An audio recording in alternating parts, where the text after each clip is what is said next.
नमस्कार, सुबह के 8 बज चुके हैं और हम आपके लिए लेकर आए हैं 8 बड़ी खबरें। तो चलिए सबसे पहले आपको बताते हैं वो 8 अहम खबरें जिनके बारे में हम इस बुलेटिन में बात करने वाले हैं। सबसे पहली खबर, प्रधानमंत्री नरेंद्र मोदी गुजरात के दौरे पर रहेंगे, जहां वो डिफेंस एक्सपो का उद्घाटन करने वाले हैं। दूसरी बड़ी खबर कांग्रेस के दफ्तर से आएगी, जिससे ये तय होगा कि कांग्रेस का नया अध्यक्ष कौन होगा। तीसरी खबर अन्नदाताओं के लिए है, जिन्हें मोदी सरकार ने दोहरी सौगात दी है। चौथी खबर अयोध्या से है, जहां सीएम योगी दीपोत्सव की तैयारियों का जायजा लेने वाले हैं। पांचवी खबर लोकसभा स्पीकर की है, जो राष्ट्रीय पर्यटक पुलिस योजना की शुरुआत करने वाले हैं। छठी खबर की ओर रुख करें तो देखा जाए तो मुस्लिम बहुविवाह की बैन की मांग पर आज सुनवाई होगी। साथ ही हलाला के खिलाफ दायर 7 याचिकाओं पर भी सुप्रीम कोर्ट में सुनवाई होने वाली है। सातवीं खबर चांदनी चौक पर स्वच्छता अभियान की शुरुआत होगी। अनुराग ठाकुर इस अभियान की शुरुआत करेंगे और दिल्ली वासियों को स्वच्छता का संदेश देंगे।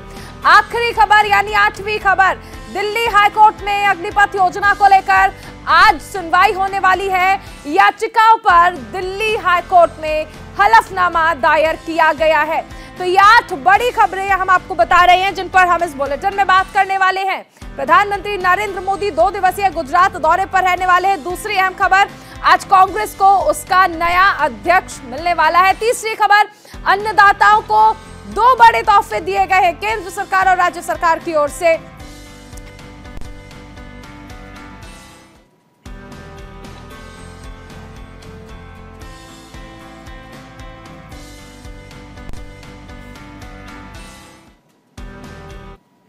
तो सबसे पहले बात करते हैं बड़ी खबर की, कांग्रेस अध्यक्ष पद के चुनाव की आज काउंटिंग होने वाली है। 3 से 4 बजे के बीच नतीजे आने की संभावना है। बड़ी खबर आपको बता दें, आज कांग्रेस को उसका नया अध्यक्ष मिलने वाला है। सुबह 10 बजे से वोटों की गिनती शुरू हो जाएगी। मल्लिकार्जुन खड़गे और शशि थरूर के बीच यहां पर कांटे की टक्कर देखी जा रही है। कांग्रेस अध्यक्ष पद के लिए हुए चुनाव की आज वोटों की गिनती होगी, जिसके नतीजे शाम 3 से 4 बजे के बीच आने की संभावना है। देश भर के राज्य मुख्यालय से मतपेटियां मतगणना सेंटर यानी कांग्रेस दफ्तर पहुंच चुकी हैं। बुधवार को सुबह 10 बजे वोटों की गिनती शुरू होगी।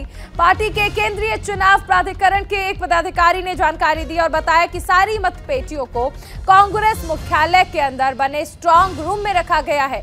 पार्टी मुख्यालय में ही मतगणना होगी। कांग्रेस अध्यक्ष पद के चुनाव में मुकाबला मल्लिकार्जुन खड़गे और शशि थरूर के बीच होगा। दोनों तरफ से 5-5 एजेंट मतगणना की निगरानी करेंगे, जबकि दोनों पक्षों में 2 एजेंट रिजर्व में रखे जाएंगे और इसके अलावा दोनों नेताओं के समर्थक भी कांग्रेस मुख्यालय पहुंचेंगे। कांग्रेस के केंद्रीय चुनाव प्राधिकरण के अध्यक्ष मधुसूदन मिस्त्री ने बताया कि करीब 96% मतदान हुआ है। कांग्रेस अध्यक्ष सोनिया गांधी, पूर्व प्रधानमंत्री मनमोहन सिंह, कांग्रेस के पूर्व अध्यक्ष राहुल गांधी और कई अन्य वरिष्ठ नेताओं समेत करीब 9,500 डेलीगेट्स ने पार्टी के नए अध्यक्ष के लिए सोमवार को मतदान किया था। कांग्रेस पार्टी के 137 साल के इतिहास में छठी बार अध्यक्ष पद के लिए चुनाव हुआ है। पार्टी महासचिव जयराम रमेश के मुताबिक अध्यक्ष पद के लिए अब तक 1939, 1950, 1977, 1997 और 2000 में चुनाव हुए। इस बार पूरे 22 साल के बाद अध्यक्ष पद के लिए चुनाव हुआ था। उन्होंने बताया कि चुनाव में 24 साल बाद गांधी परिवार के बाहर कोई नेता देश की सबसे पुरानी पार्टी का अध्यक्ष चुना जाएगा। इससे पहले सीताराम केसरी गैर गांधी अध्यक्ष रह चुके हैं और आज से कांग्रेस अध्यक्ष पद चुनाव के मतगणना के बाद सुबह 10 बजे से 24 अकबर रोड स्थित दफ्तर में वोटों की गिनती होगी।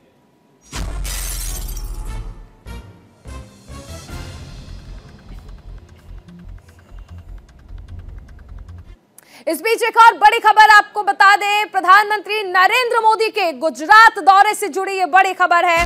2 दिन के गुजरात दौरे पर प्रधानमंत्री नरेंद्र मोदी रहने वाले हैं। गांधीनगर में डिफेंस एक्सपो का उद्घाटन प्रधानमंत्री के द्वारा किया जाएगा और कई परियोजनाओं का इस दौरान शिलान्यास भी किया जाएगा। कई प्रमुख परियोजनाओं का भी यहां पर प्रधानमंत्री नरेंद्र मोदी उद्घाटन करने वाले हैं। तो पीएम मोदी इस त्योहारी सीजन में गुजरात, उत्तराखंड और उत्तर प्रदेश में लगातार दौरे पर रहेंगे। पीएम मोदी आज से 2 दिवसीय गुजरात दौरे पर जाएंगे, यानी अपने गृह राज्य के दौरे पर हैं।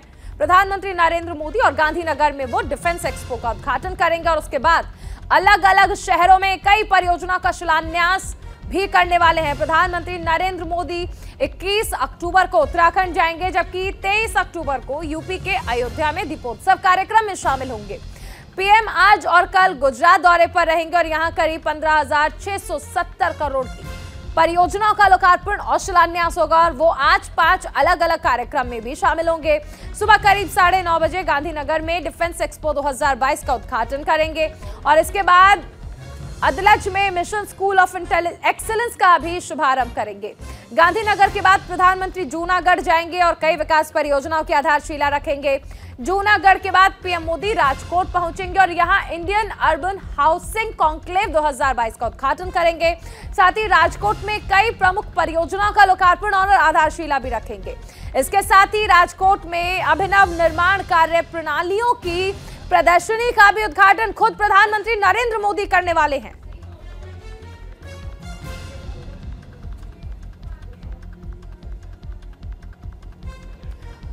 प्रधानमंत्री नरेंद्र मोदी आज से 2 दिवसीय गुजरात दौरे पर अपने गृह राज्य में रहने वाले हैं और यहां पर डिफेंस एक्सपो का भी प्रधानमंत्री उद्घाटन करेंगे। कई परियोजनाओं का देखिए शिलान्यास यहां पर होना है। 15,670 करोड़ की परियोजनाओं का लोकार्पण होना है। 5 अलग अलग कार्यक्रम हैं प्रधानमंत्री नरेंद्र मोदी के, जिसमें वो शामिल होंगे 2 दिन के गुजरात दौरे पर। और गुजरात जहां पर विधानसभा चुनाव होने हैं, इस लिहाज से भी बेहद अहम है प्रधानमंत्री नरेंद्र मोदी का ये दौरा, क्योंकि कभी भी चुनाव आयोग की तरफ से प्रधानमंत्री नरेंद्र मोदी का ये माना जा रहा है कि आखिरी दौरा है, क्योंकि चुनाव आयोग की तरफ से अब कभी भी गुजरात विधानसभा चुनाव की तारीखों का ऐलान हो सकता है।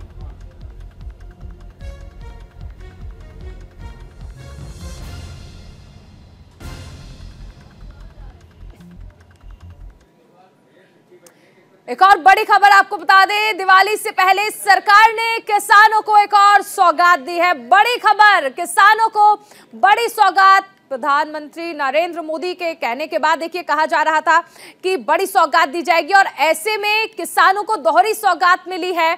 गेहूं की एमएसपी में 110 रुपए की बढ़ोतरी कर दी गई है। सरसों की एमएसपी 400 रुपए बढ़ा दी गई है।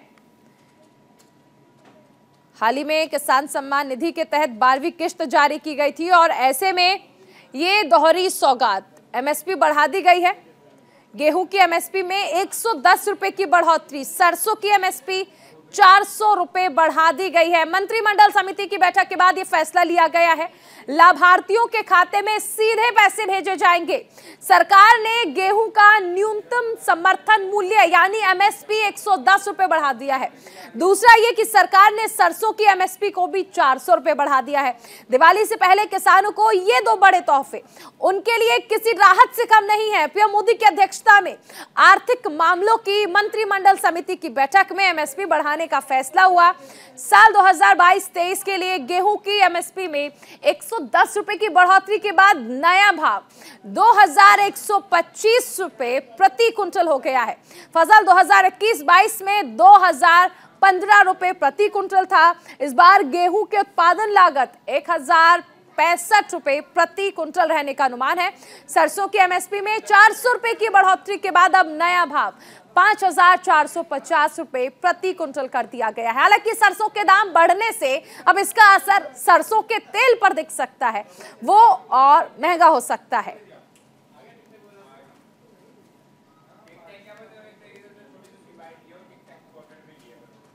एक और बड़ी खबर आपको बता दें, आज अयोध्या के दौरे पर रहने वाले हैं मुख्यमंत्री योगी आदित्यनाथ और यहां पर दीपोत्सव की तैयारियों का जायजा लेंगे। खुद सीएम योगी इसके लिए पहुंच रहे हैं। पीएम मोदी दरअसल 23 अक्टूबर को अयोध्या जाएंगे और इस साल 17 लाख मिट्टी के दीपक जलाए जाएंगे। अयोध्या में भव्य और दिव्य दिवाली बनाने के लिए दीपोत्सव की तैयारियां जोर शोर से चल रही हैं। इस बीच सीएम योगी आदित्यनाथ आज अयोध्या दौरे पर रहेंगे और दीपोत्सव की तैयारियों का जायजा लेंगे। इसके अलावा प्रधानमंत्री नरेंद्र मोदी दिवाली से एक दिन पहले यानी नरक चतुर्दशी के दिन अयोध्या दौरे पर रहेंगे।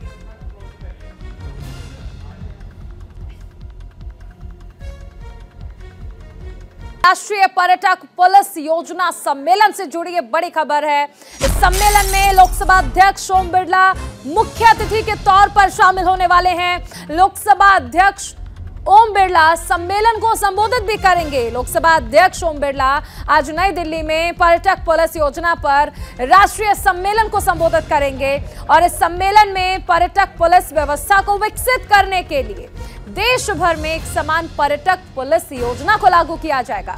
इसका उद्देश्य विदेशी और घरेलू पर्यटकों को पर्यटन स्थल में और उसके आसपास सुरक्षित माहौल देना है। पर्यटन मंत्रालय, गृह मंत्रालय और पुलिस अनुसंधान और विकास ब्यूरो के समन्वय से सम्मेलन का आयोजन किया जा रहा है और इस सम्मेलन में लोकसभा अध्यक्ष ओम बिरला मुख्य अतिथि होंगे। इसमें केंद्रीय पर्यटन, संस्कृति और उत्तर पूर्व क्षेत्र विकास मंत्री जी किशन रेड्डी भी हिस्सा लेने वाले हैं और साथ ही सम्मेलन में केंद्रीय पर्यटन राज्य मंत्री श्रीपद येसो नाइक, गृह राज्य मंत्री नित्यानंद राय, गृह सचिव अजय कुमार भल्ला, पर्यटन सचिव अरविंद सिंह आदि भी शिरकत करेंगे।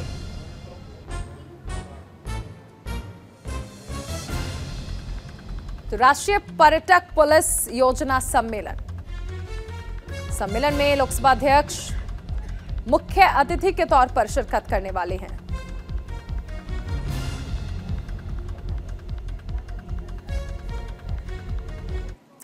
चलिए एक और बड़ी खबर आपको बता दें। मुस्लिम बहु विवाह की बैन पर मांग की गई है और इस पर आज सुनवाई होनी है। सुप्रीम कोर्ट में यह अहम सुनवाई है। आज सुनवाई होगी। हलाला के खिलाफ भी 7 याचिकाएं दायर की गई हैं। तो मुस्लिम बहु विवाह और हलाला पर बैन लगाने की मांग दाखिल की गई है, जिसपे आज सुप्रीम कोर्ट सुनवाई करेगा और इसमें ज्यादातर याचिकाएं उन महिलाओं की हैं जिनके पतियों ने दूसरी शादी कर ली, जिन्हें हलाला से गुजरना पड़ा। इन महिलाओं का कहना है कि बहु विवाह और हलाला से मुस्लिम महिलाओं को मौलिक अधिकार जो है छिन रहे हैं। याचिकाओं में मुस्लिम महिलाओं ने पर्सनल लॉ एप्लीकेशन एक्ट की धारा 2 को असंवैधानिक घोषित करने की मांग की। बहु विवाह और हलाला के खिलाफ शबनम को मिलाकर सुप्रीम कोर्ट में 7 याचिकाएं दाखिल हैं। सुप्रीम कोर्ट की संवैधानिक पीठ ने इस मामले में NHRC यानी राष्ट्रीय महिला आयोग और नेशनल कमीशन फॉर माइनॉरिटीज को भी नोटिस जारी किया है। हलाला के खिलाफ 7 याचिकाएं दायर की गई हैं। मुस्लिम बहु विवाह की बैन की मांग पर आज सुनवाई हो रही है। सुप्रीम कोर्ट में आज ये सुनवाई होनी है।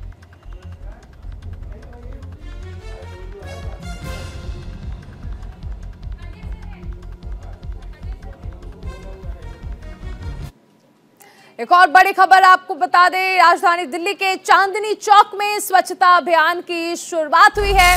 केंद्रीय मंत्री अनुराग ठाकुर इसकी शुरुआत करेंगे। दिल्ली वासियों को स्वच्छता का संदेश यहां से देने की कोशिश। अनुराग ठाकुर आज दिल्ली के चांदनी चौक इलाके में स्वच्छ भारत के अंतर्गत विशाल स्वच्छता अभियान की शुरुआत करेंगे। देश के सभी गांव में ऐसे स्वच्छता अभियान चलाए जा रहे हैं और इस अभियान का उद्देश्य है स्वच्छ भारत अभियान में जन भागीदारी सुनिश्चित करने के लिए गतिविधियों को तेज करने और स्वच्छ भारत अभियान के प्रयासों को मजबूत करना है। 1 महीने तक चलने वाला राष्ट्रव्यापी स्वच्छ भारत अभियान 1 अक्टूबर से यूपी के प्रयागराज से शुरू किया गया था। इसमें 1 महीने के दौरान 1 करोड़ किलोग्राम कचरा इकट्ठा करने का लक्ष्य था। अब तक 60 लाख किलो से ज्यादा कचरा इकट्ठा हो चुका है। तो आज स्वच्छता अभियान का संदेश केंद्रीय मंत्री अनुराग ठाकुर द्वारा दिया जाएगा और दिल्ली वासियों को स्वच्छता का संदेश दे रहे हैं। चांदनी चौक पर स्वच्छता अभियान की शुरुआत कर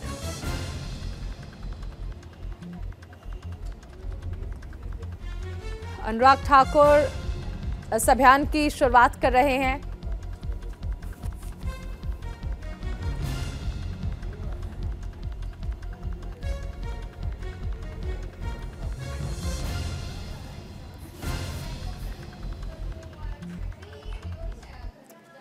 एक और बड़ी खबर आपको बता दें, दिल्ली हाईकोर्ट में अग्निपथ योजना को लेकर आज अहम सुनवाई होने वाली है। याचिकाओं पर दिल्ली हाईकोर्ट में हलफनामा दायर किया गया है। बड़ी खबर आपको बता दें, दिल्ली हाईकोर्ट में अग्निपथ योजना को लेकर आज अहम सुनवाई होनी है। योजनाओं पर ये अहम सुनवाई है और याचिकाओं पर दिल्ली हाईकोर्ट में हलफनामा दायर किया गया है। नई योजना तीनों सेवाओं में भर्ती करती है, यह केंद्र सरकार का कहना है। अग्निपथ भर्ती योजना को लेकर केंद्र सरकार ने दिल्ली हाईकोर्ट में हलफनामा दायर किया है। अब अग्निपथ योजना को चुनौती देने वाली याचिकाओं पर दिल्ली हाईकोर्ट में आज अहम सुनवाई होगी। केंद्र सरकार का कहना है कि अग्निपथ योजना की न्यायिक समीक्षा का दायरा सीमित है। अग्निपथ योजना एक नई योजना है जो 3 सेवाओं में भर्ती करती है और इस योजना को सरकार की नीतिगत निर्णय के तहत लागू किया गया। केंद्र का कहना है कि रैलियों के माध्यम से चयनित उम्मीदवारों के लगाए गए भेदभाव के आरोप गलत हैं। केंद्र ने बताया कि रैलियां चुनिंदा ट्रेंड जैसे ऑटो, टेक, आईएएफ, चिकित्सा सहायक, व्यवस्थापक सहायक और शिक्षा प्रशिक्षक ट्रेंड्स के लिए आयोजित की गई है।